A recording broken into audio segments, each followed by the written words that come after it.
Hola, mi nombre es Briseida de la Peña. Dentro de lo que es el ámbito laboral industrial existen distintos mecanismos.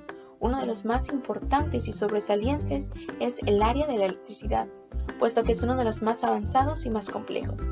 En el transcurso de los años han existido personajes que nos han ayudado al desarrollo de la mejora de la calidad de vida y de la industria.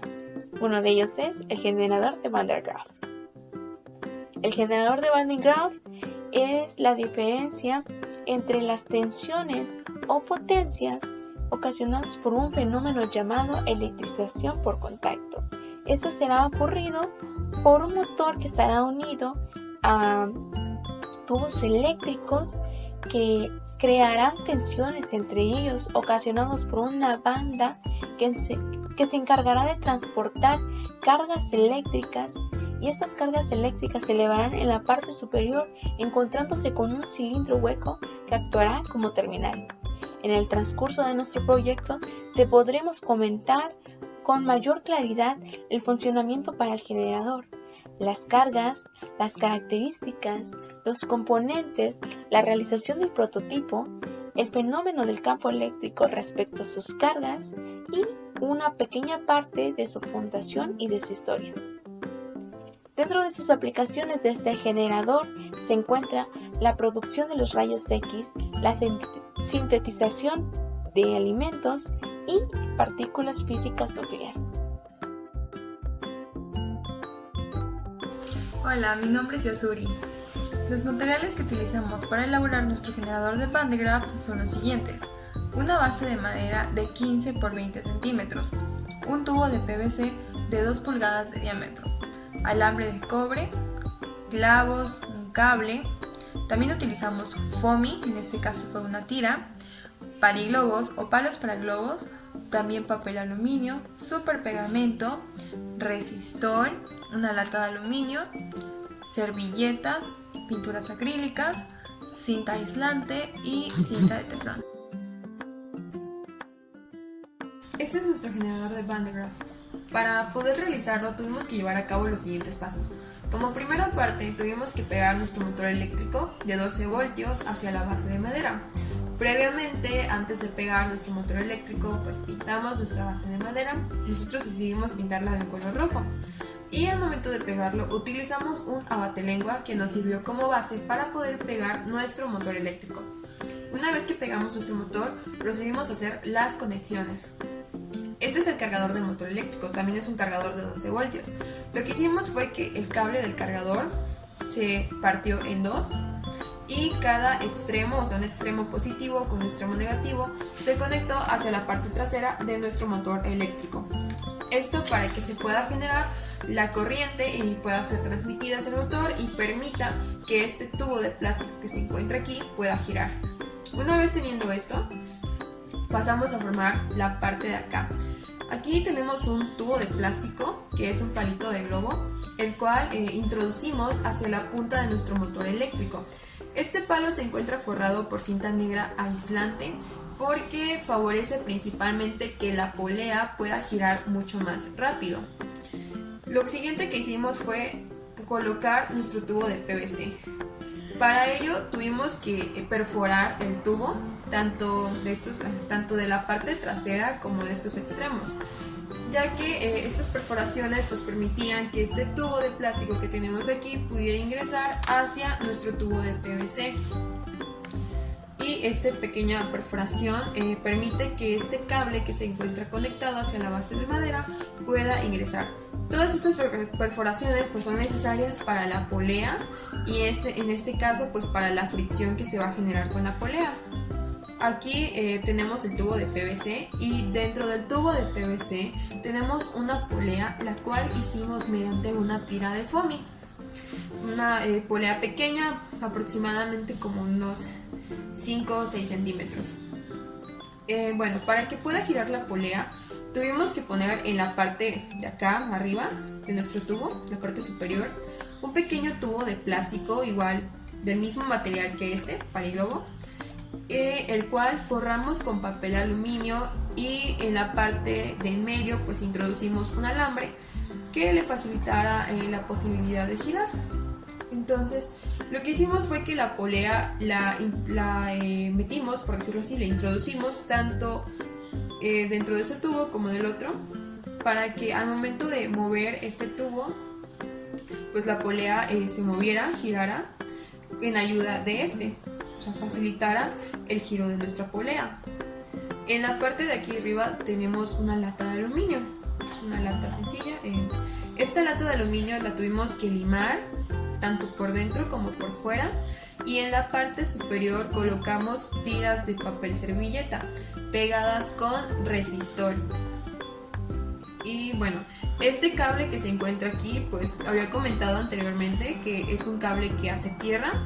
Lo que hicimos fue clavarlo hacia la base de madera e introducirlo en la parte trasera de nuestro tubo, de manera que cuando la polea gira, pues hace una fricción, gracias al cable, pues ayuda a que haga la fricción y que se pueda transmitir la carga. Pero para que se pueda transmitir la carga, y esto también es un paso importante que estaba pasando desapercibido, es que en la parte superior de nuestro tubo de PVC tenemos un pequeño arco que hicimos mediante un alambre de cobre. Lo colocamos en la parte de acá, y ese arco tiene un segmento de cable, o sea, de segmento de cobre, va a ser redundancia, segmento de cobre unido, que hace que al momento de que nuestra polea gire, ese segmento de cobre roza con la polea, al igual que este pequeño cable pues también está pelado, entonces también tiene cobre y roza. Entonces ese rozamiento a nosotros nos favorece principalmente para que se pueda generar esta fricción y a su vez esa energía estática que va a permitir que los papeles presentes dentro de la parte superior de nuestra lata de aluminio puedan levantarse. Bueno, como pueden ver, pues nuestro prototipo de Van de Graaff es bastante casero, pues hizo con materiales un tanto sencillos que podemos conseguir en casa.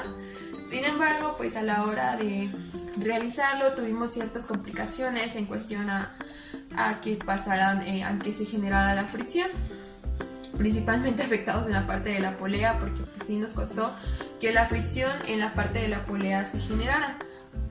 Cabe resaltar que al final de llevar a cabo todo nuestro procedimiento, pues pudimos conseguir que nuestras tiras de papel se levantaran.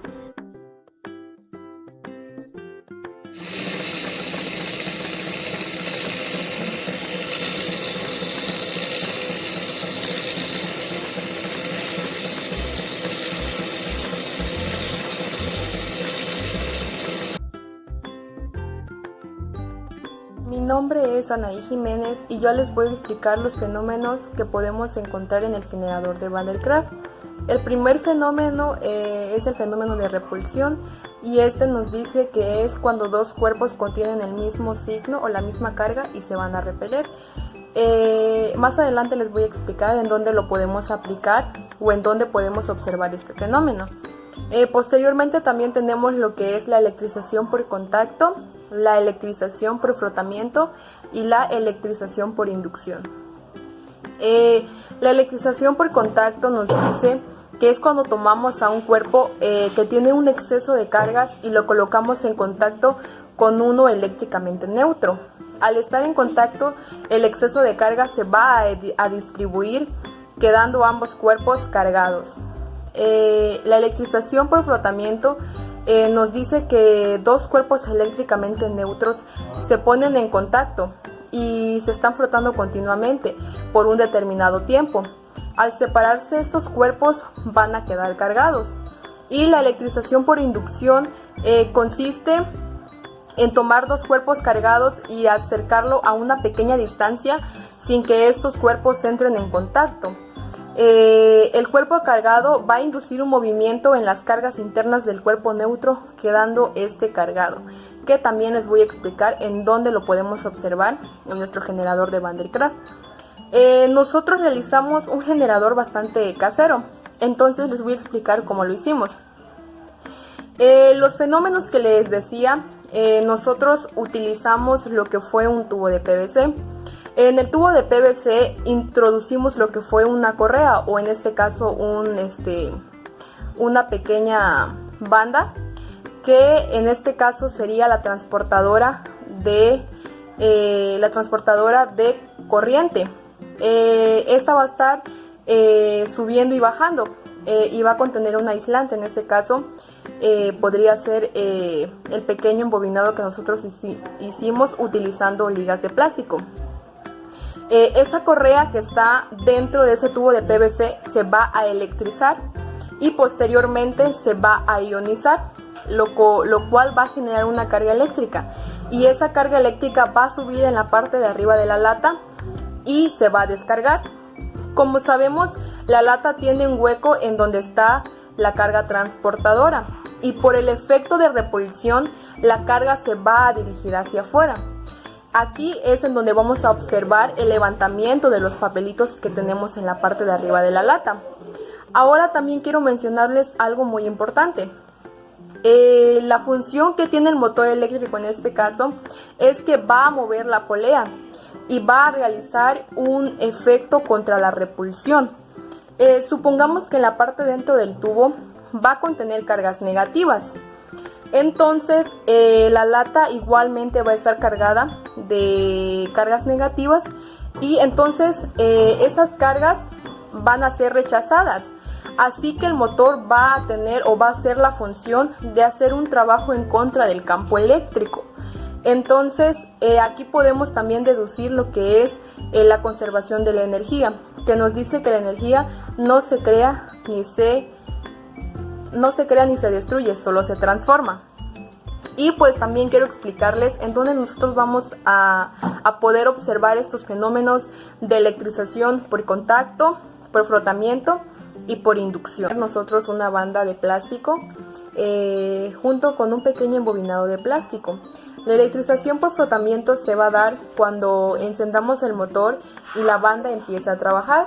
La banda va a trabajar de forma constante, entonces se va a dar un pequeño frotamiento entre el pequeño embobinado de plástico y la banda de plástico. Entonces lo que va a hacer es va a crear una pequeña carga eléctrica, y esa pequeña carga eléctrica va a ser inducida en la parte de arriba.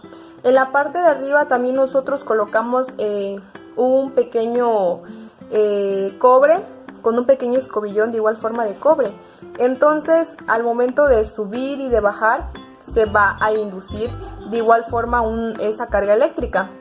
Y la electrización por contacto lo vamos a observar en el momento en el que el pequeño cobre que está en medio de la lata va a hacer contacto con la lata. Sabemos que la lata va a tener una carga neutra, entonces al inducir ese rozamiento o ese frotamiento entre el escobillón de cobre que nosotros hicimos y la lata, lo que va a hacer es que ese exceso de carga que ya estaba en la parte media de la banda va a descargarse sobre la lata de aluminio, lo que va a crear que ambos cuerpos contengan o queden de formas repartidas equivalentemente las cargas, a eso me refiero. Y pues eso sería todo en cuestión de la explicación de los fenómenos que nosotros podemos observar en el generador de Van der Graaf. Hola, mi nombre es Daniel Jazmín. En conclusión, al realizar el generador de Van der Graaf, observamos tres tipos de acciones. La primera acción fue la carga triboeléctrica, que son robo de electrones. La segunda acción fue o está en las escobillas del alambre. Cuando un metal se une a un objeto con carga, el metal, sus cargas se mueven de un lugar a otro. ¿Por qué? Porque sus cargas se repelan, o sea, que son iguales. Entonces, como cargas iguales, se tratan de alejarse de una de otra lo más posible. Aprovechando la carga, que es la tercera acción, nosotros al darle una carga electrónica, hacemos que ésta lleve la acción de la repelación.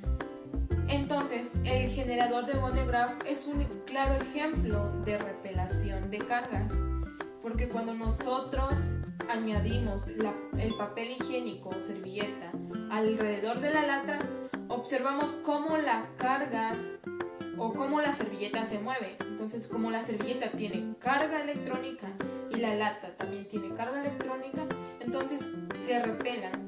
Entonces, El generador de Van de Graaff es un ejemplo de carga de repelación.